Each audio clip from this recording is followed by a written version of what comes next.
Melalui peringatan Korpri ini, saya ucapkan selamat hari ulang tahun ke-51 Korpri. Semoga Korpri semakin sukses maju dan menjunjung tinggi panca prasetya Korpri dan teruslah berbakti untuk Ibu Pertiwi. Saya mengapresiasi dharma bakti, pengabdian dan kerja keras seluruh anggota Korpri dalam melayani masyarakat dan menjalankan roda pemerintahan, terutama dalam 2 tahun terakhir ini.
Pemerintah Kabupaten Aceh Tenggara melaksanakan upacara peringatan Hari Ulang Tahun Korpri ke-51 tahun 2022 di lapangan Sekdakap Aceh Tenggara, Selasa 29 November 2022. Pejabat Bupati Aceh Tenggara bertindak selaku pembina upacara, serta diikuti oleh Forkompimda Aceh Tenggara dan seluruh jajaran Korpri Aceh Tenggara. Organisasi Korpri merupakan wadah untuk menghimpun seluruh pegawai Republik Indonesia dalam rangka meningkatkan perjuangan, pengabdian, serta kesetiaan kepada Pancasila.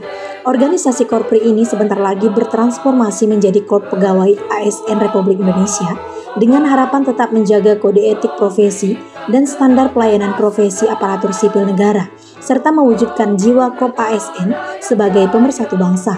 Dan sebagai bagian integral dari pemerintahan harus terus diperkuat sebagai salah satu komponen yang sangat strategis, dengan harapan Korpri tetap solid sebagai organisasi dalam kedinasan, sehingga aspirasi ASN dapat ditampung, diformulasikan, dan disalurkan secara proporsional dan profesional.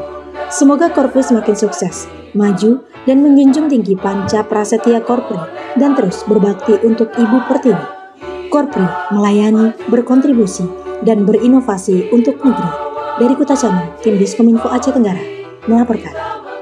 Saya Dr. Andes Syakir MSI, PJ Bupati Aceh Tenggara, atas nama pemerintah Kabupaten Aceh Tenggara mengucapkan selamat memperingati HUT ke-51 Korpri tahun 2022. Korpri melayani, berkontribusi, dan berinovasi untuk negeri.